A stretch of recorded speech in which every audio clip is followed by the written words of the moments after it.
fire can burning my eyes. If without Assalamualaikum warahmatullahi wabarakatuh. Waalaikumsalam warahmatullahi wabarakatuh. Kenalkan, nama saya Muhammad Ryan Sidki. Di sini saya akan mewawancarai mantan atlet.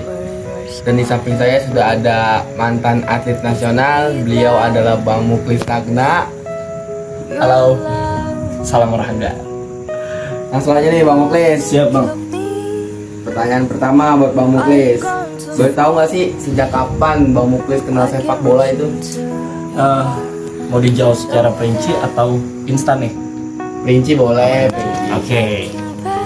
Kalau sejak kapan ya? Kalau sejak kapan itu sebenarnya dari usia dini ya, dari kategori usia anak kelas 1 SD lah. Saya itu udah diperkenalkan yang namanya sepak bola.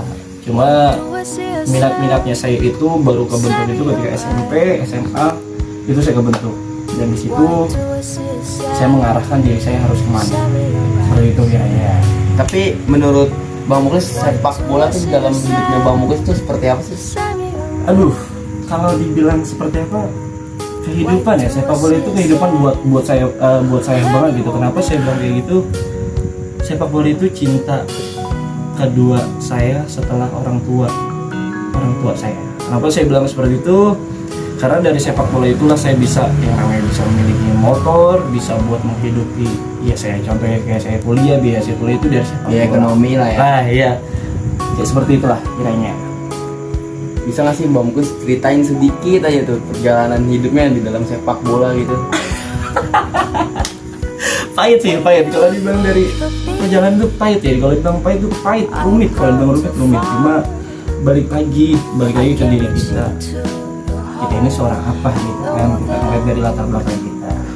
Kalau mungkin kita anak sultan, so perlulah kita berjuang kan? Kita berjuang minta duit aja udah dikasih gitu. Iya nggak? Benar kan Bang? Benar. Jadi awalnya itu ya sebenarnya motivasinya dari teman saya sih. Siapa tuh temennya? Bang Muklis. Beliau itu ya nggak jauh dari kata bahasa saudara ya. Saudara saya itu di usia dia kelas 1 SMP. Saya beda usia sama dia. Saya lebih tua dari dia, tapi dia di usia muda dia udah menjamah yang namanya SSB.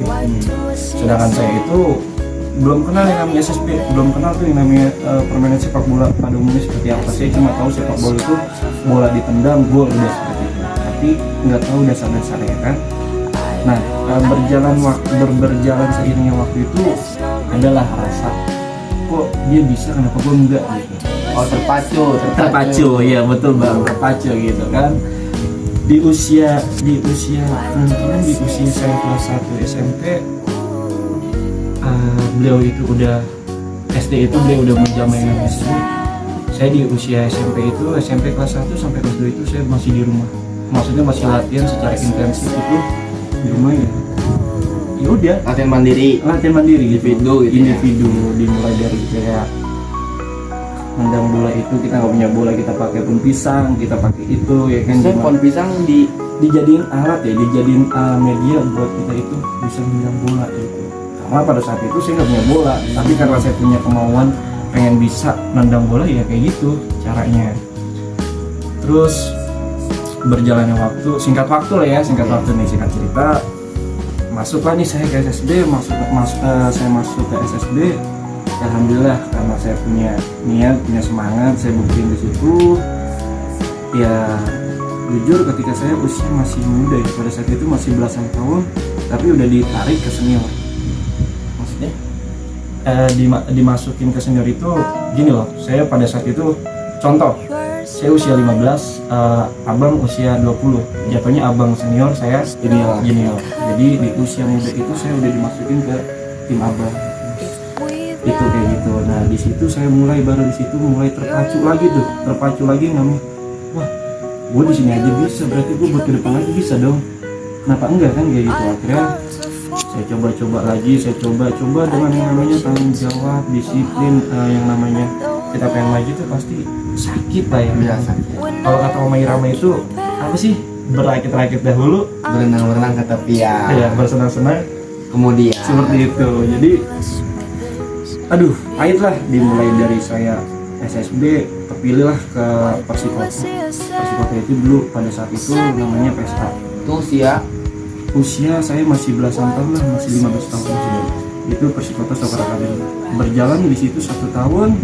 Alhamdulillah ada yang namanya kegiatan atau program entah dari PSSI atau gimana, itu ada yang namanya posisi Liga MU. Liga MU itu Liga Internasional. Nah, iya jatuhnya Liga Internasional. Alhamdulillah saya kepilih dari 20 peserta, saya kepilih salah satunya saya kepilih itu 5 yang terbaik. Dan saya itu masuk ke yang apa ya kesenian Persikota, berjumlah kita buat yang namanya Liga MU, tapi masih regional Banten ya, belum ke Jakarta. Regional Banten sudah kita lalui, kita ke Perserang, ya alhamdulillah dilolos di Banten. Sayang kurang beruntung di Jakarta ya. Kenapa? Karena ada satu hal yang inilah.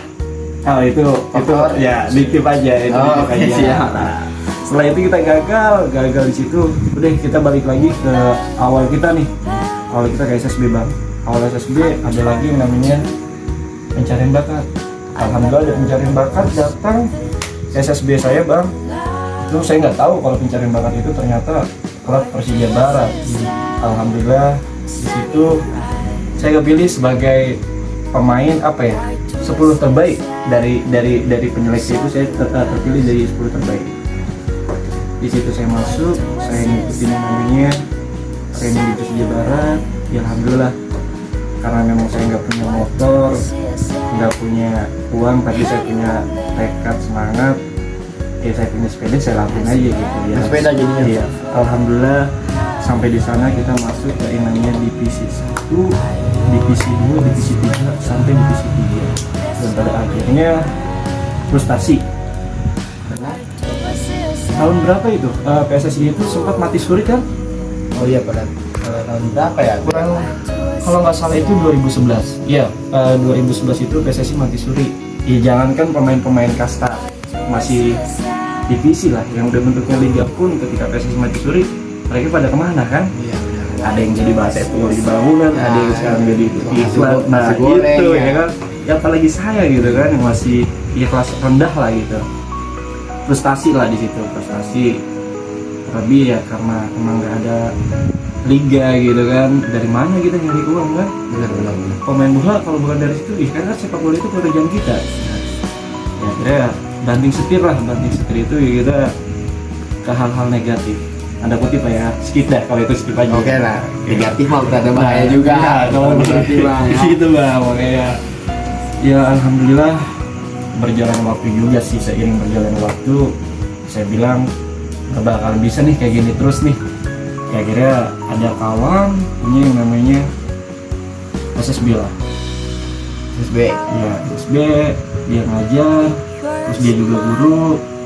Disitulah saya ambil kesempatan yang istilah kata bahasanya apa ya? menyalurkan kembali hobi saya, bakat saya gitu. Saya ngelatih entah di SSB, entah di eskul, itu saya ngelatih. Ya banting setir ke situ. Kira-kira gitu bang. Oke nih Bang Muklis nih, kesibukannya apa sih sekarang setelah menjadi mantan atlet?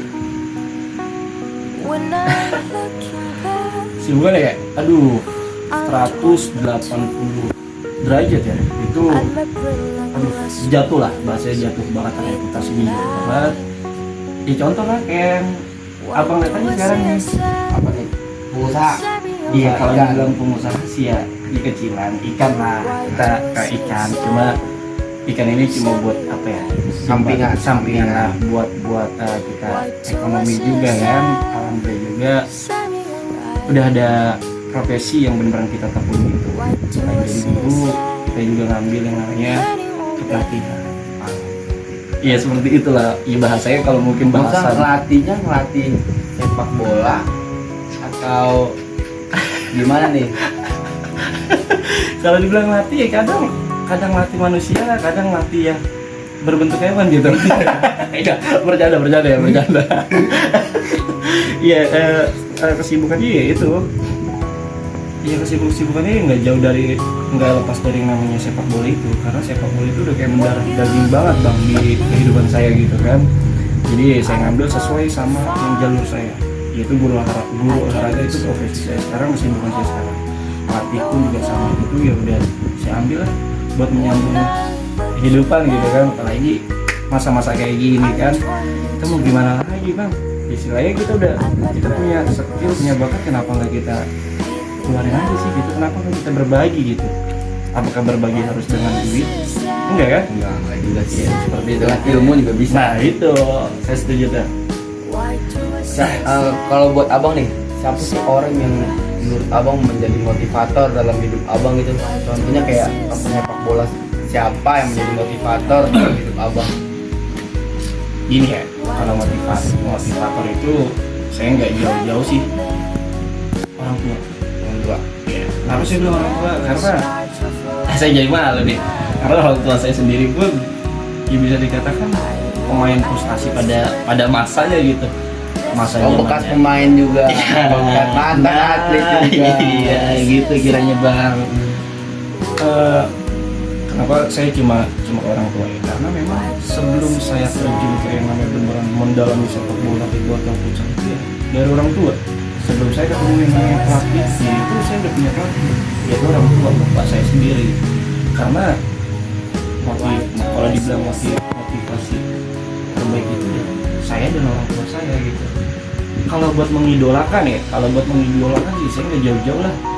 Siapa sih nggak kenal nggak dia BP20 kan? Lambang Itu dia aja. Motivator. Gokil tuh dia. Iya, jadi kalau dibilang buat motivator ya tetap orang tua bang, spiritual pun orang tua gitu. Jadi kita nggak usah jauh-jauh lah, kita nggak usah ini, tetap orang tua aja ya kan? Bang, sebentar minum ya? Boleh. Di ujung pertanyaan nih bang, pertanyaan terakhir. Boleh nggak sih saya minta gimana ya? Apa tuh? Minta motivasinya nih untuk anak-anak muda bangsa Indonesia supaya bisa jadi atlet sepak bola nih. Kayak abang pengalamannya juga udah banyak banget nih tadi dari cerita-ceritanya. Gimana sih menurut abang motivasinya nih anak-anak bangsa Indonesia, anak-anak muda khususnya? Saya lucu sih bang, kalau abang minta motivasi itu saya lucu. Maaf ya, karena anak-anak sekarang itu bahasanya udah kenal yang namanya apa bel gitu banget ya. Jadi gimana gitu kan, tapi nggak apa-apa lah. Ini buat generasi selanjutnya mungkin gitu kan. Buat generasi muda khusus ya, buat kalian yang masih masih menjamah di dunia sepak bola, masih berkarir yang mau benar-benar dari nol, jangan pernah takut yang namanya proses, karena proses itu hasilnya luar biasa. Ketika kalian udah di SSB ataupun akademi, jangan pernah ngeremehin yang namanya kondisi pelatih ataupun latihan, karena latihan itu ya benar-benar kalau saya gini bang, kalau saya pribadi mau sepahit apapun, mau seasam apapun, lu telan, karena nanti bakalan ada buah, akan ada hasilnya. Jadi proses itu nggak instan, lu harus jatuh dulu nih. Apa kata Bang Oma Irama itu, lu harus jatuh dulu, harus berakit-rakit dahulu, baru lu bersenang-senang kemudian, seperti itu. Kira seperti itulah bang, kurang lebihnya. Nanti kalau saya kasih motivasi, saya menyaingi BP dong. Wah iya benar. Nah, lu saya jadi ya. Makasih banyak nih bang atas siap. waktunya, tenaganya. Saya ucapin terima kasih. Oke, makasih banyak bang. Lancar terus bang. Amin abang juga sukses terus buat karirnya. Amin. Ya sekian wawancara dari saya Motor Sidki. Saya ucapkan terima kasih. Wassalamualaikum warahmatullahi wabarakatuh. Salam olahraga. I can reach into